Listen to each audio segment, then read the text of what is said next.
Strategic Dream: Putting the Power of Your Subconscious Mind to Work by Joseph Murphy. Reach new levels of career success using the power of your subconscious mind.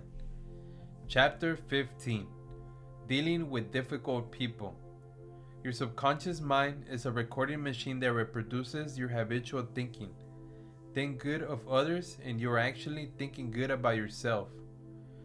There is no problem in human relations that you cannot solve harmoniously and for the benefit of all concerned. When you say that your associates in the office is very difficult to handle, that he or she is cantankerous, mean, obstreperous, and difficult, do you realize that in all probability this is reflecting your own inner mental state? Remember also that likes attracts like. It is not possible that your associate's crouching, petulant, critical attitude is a reflection of your inner frustrations and suppressed rage. What this person says does not, cannot really hurt you unless you permit him or her to mentally disturb you. The only way that person can annoy you is through your own thoughts.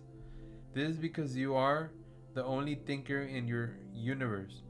You and you alone are responsible for the way you thinking about other people. They are not responsible. You are. For example, if you get angry, you have to go through 4 states in your own mind. You begin to think about what the other person said.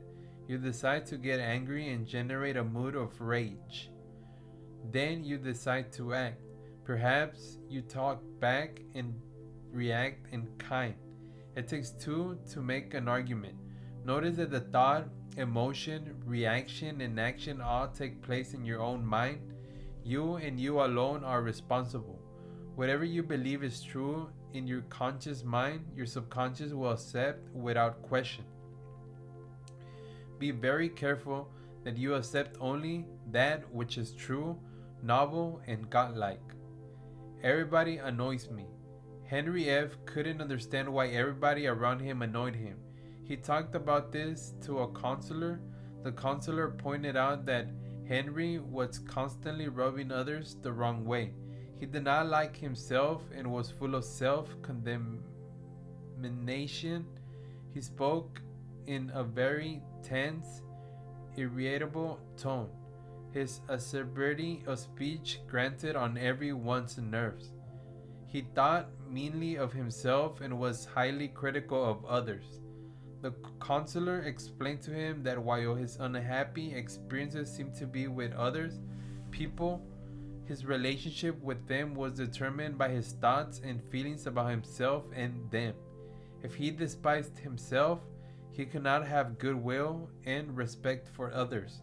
It's impossible, because it is a law of mind that people always project their thoughts and feelings onto their associates and all those around them.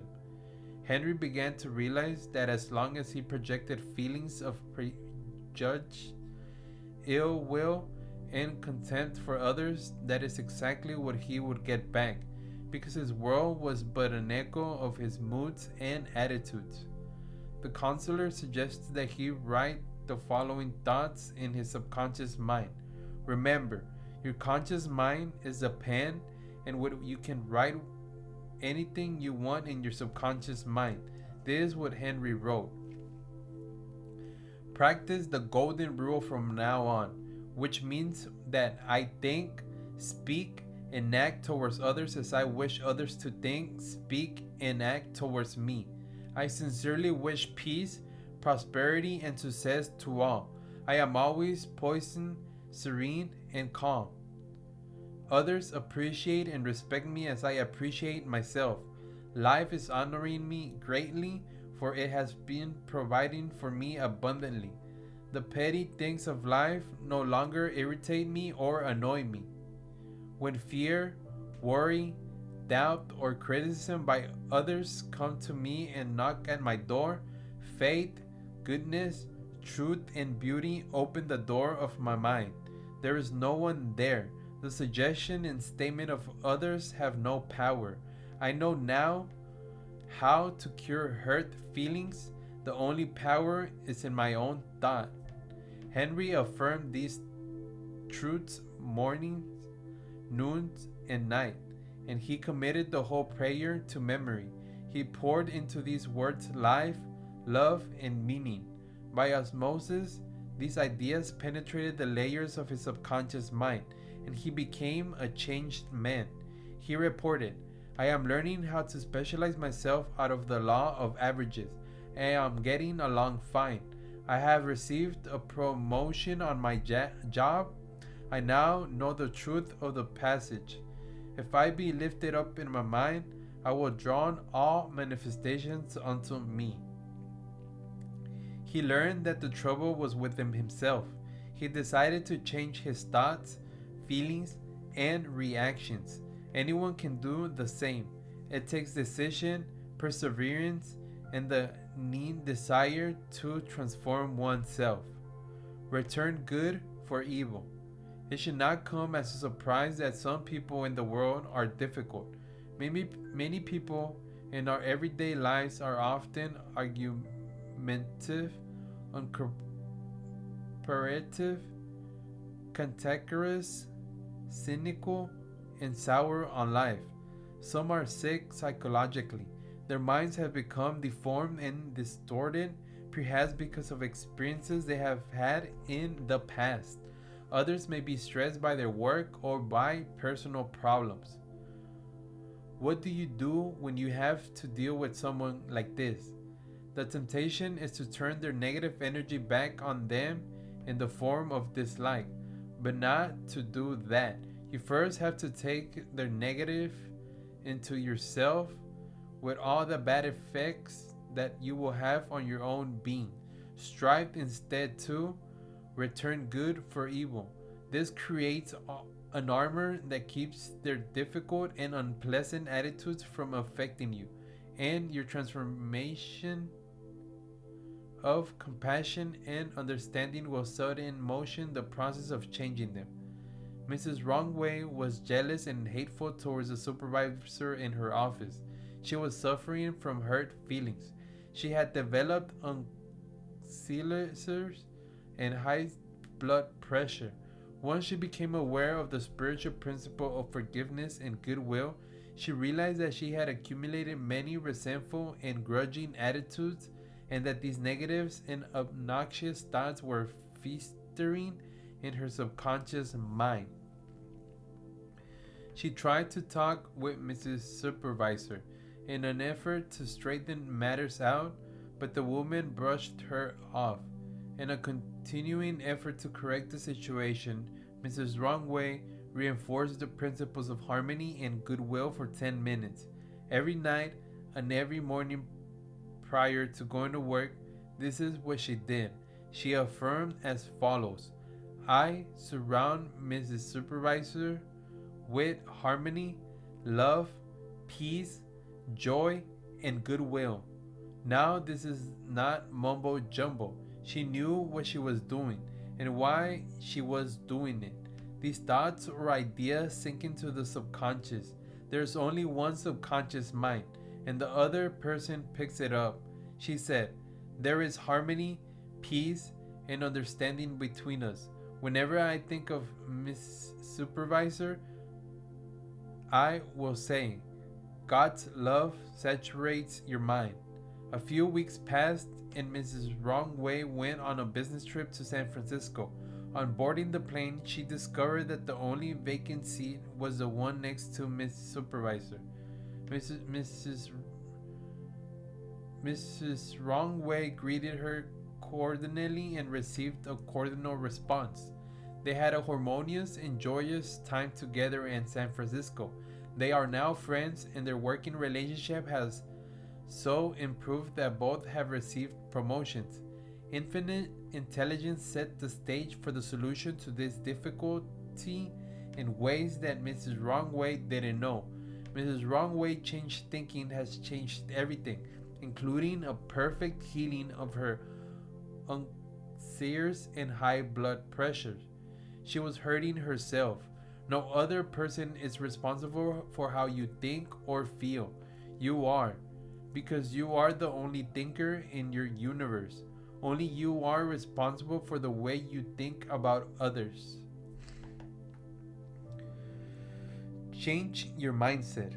Lee Wai, a writer in the restaurant of a luxury hotel in Hawaii, reported how he dealt with a particular ordinary patron. Every year, an eccentric millionaire from the mainland visited the hotel. This visitor proved to be a miserly type who hated to give a waiter or bellboy a tip. He was churlish, ill mannered, rude, and just plain unpleasant. Nothing satisfied him. He was constantly complaining about the food and the service.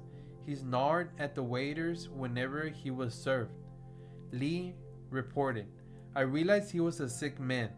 A Kahuana, native Hawaiian priest, told me that when people are like that, there is something eating them inside. So I decided to kill him with kindness.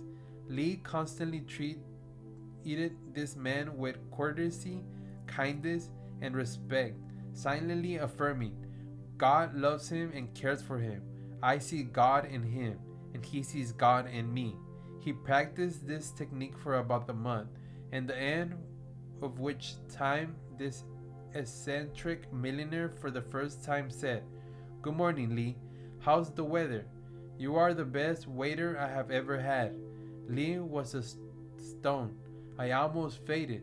He said, I expected a grow, and I got a compliment. He gave me $500 as a parting tip. A word is a thought expressed. Lee's words and thoughts were addressed to the subconscious mind of the cranky, cantankerous guest. They gradually melted the ice in his heart. He responded in love and kindness. My desk mate is a slob. Sandy L., a part-time art director, shared the desk with another part-time who had a habit of leaving the desk a mess. When he left, she asked the human resource director how to get her desk mate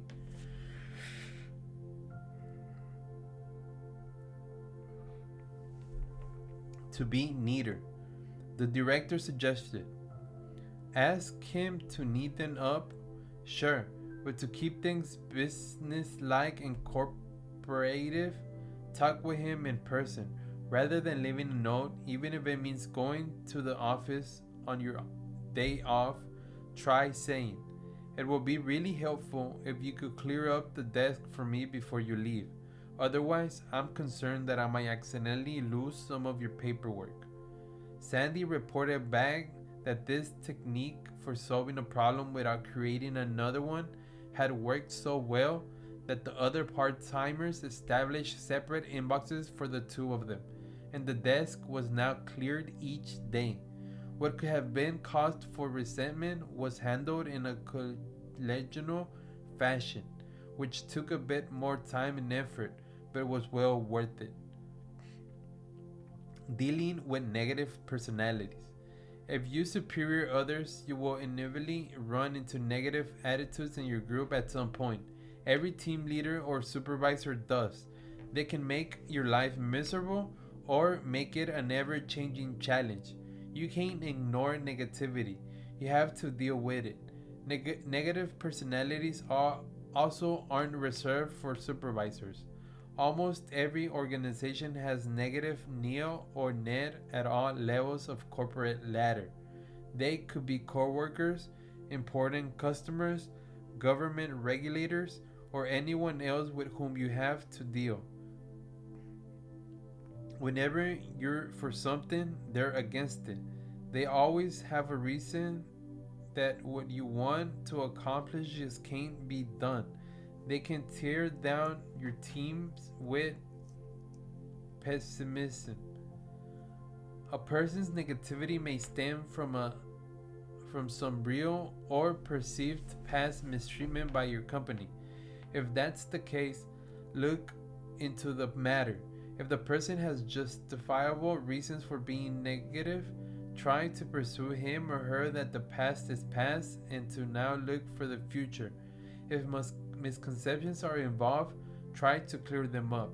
In dealing with the negative people, acknowledge their argument and persuade them to work with you to overcome their perceived problems so that the project can move along. Make the person part of the solution rather than an additional problem. Opa is one of the most people who exudes negativity. It's not what she says, it's how she acts. She takes any suggestion as personal affront and takes on any new assignment with such reluctance and annoyance that she turns everyone off. People such as Opal often doesn't realize how they come across other people. They probably act this way in their personal lives as well as on their job. They're the type of people who don't get along with families, have few friends, and are forever in dissenters. If you have people like Opa on your team, have a heart to heart talk with them and let them know how their attitude affects your team's morale. Amazingly, many negative thinking people have no idea that their behavior is disruptive to others. They must learn how to push negativity out of their subconscious mind by building positive thoughts into their conscious mind. Reread chapter 3 and help Opa and others like her to apply the suggestion made on how to change a negative attitude into a positive, affirmative, self confident approach to one's careers and indeed to one's entire life. Employee Assistance Programs. An Employee Assistance Program, or EAP, is a company sponsored counseling service. Many companies have instituted these programs to help employees deal with personal problems that interfere with productivity. The counselors aren't company employees, but instead are outside experts retained on as all needed basis. Use of the EAP can be initiated in two ways. Sometimes an employee takes the initiative in contacting the company's EAP. The company informs its employees about the program through email, bulletins, and announcements in the company's newspaper, meetings, and letters to their homes. Often, a hotline telephone number is provided. For example, Gertie believed that she needed help. Constant squabbling with her teenage daughter had made her tense, angry, and frustrated. It was interfering with her concentration on her job, and she had occasionally lost her temper in dealing with coworkers.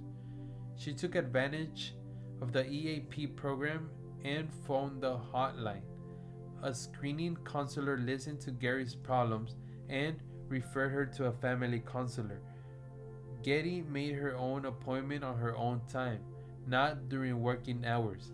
EAPs are not excused for taking time off the job. Because the entire procedure is confidential, no report was made to the company about Getty's counseling.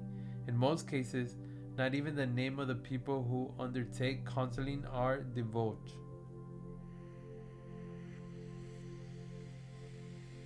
Another way the process can be started is by having a supervisor take the initiative to contact the EAP. Suppose the work performance of one of the superior's top performers has recently declined. The supervisor often sees this employee sitting idly at his or her desk. Thoughts obviously far from the job, the superior asks the employee what's going on, but he or she shrugs off the question by saying, "I'm okay, just tired." After several conversations, the employee finally admits to a family problem. At this point, the supervisor may suggest that the employee contact the company's EAP. Even though a supervisor made the referral to the employee has followed through, there are no progress reports. From now on, the matter is handled confidentially. Feedback comes from seeing improvements in the employee's work as the counseling helps with the problems. Employee assistance programs are expensive to maintain. but organizations that have used them for several years report that they pay off.